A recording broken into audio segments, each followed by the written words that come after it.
விநாயகர் சிலையை ஏன் ஆற்றில் கரைக்கிறார்கள் என்ற அறிவியல் பூர்வமான உண்மையை தெரிந்து கொள்ள ஆசையா? வாருங்கள் பார்ப்போம். நம் முன்னோர்கள் சில செயல்களை நமக்கு புரியாமலே சொல்லிவிட்டு சென்று விட்டார்கள். அதில் ஒன்றுதான் விநாயகர் சிலையை ஆற்றில் கரைப்பதும்.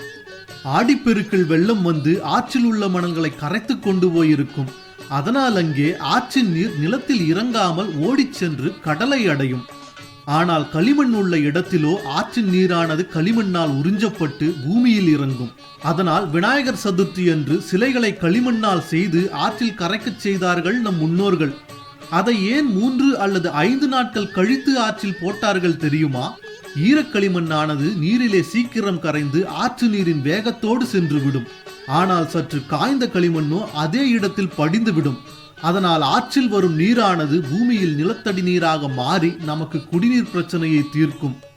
அதனால் நண்பர்களே, உங்களால் முடிந்தவரை எந்த ஒரு ரசாயனத்தையும் கலக்காமல் களிமண்ணால் மட்டுமே விநாயகர் சிலையை செய்து அதை ஆற்றில் கரைக்க முயற்சி செய்யுங்கள். நமது முன்னோர்களின் ஒவ்வொரு செயலிலும் ஆன்மீகத்தோடு அறிவியலும் கலந்திருக்கும். அதை நாமும் இனி பின்பற்றுவோம். இறுதி ஊர்வலத்தின் எண்ணிக்கை 20க்கும் குறைவாக இருந்ததாம் தோழர்களே. மகாகவியின் மரியாதையை பார்த்தீரோ? அவன் உடம்பில் மொய்த்த ஈக்களின் எண்ணிக்கையில் கூட ஆட்கள் இல்லையே.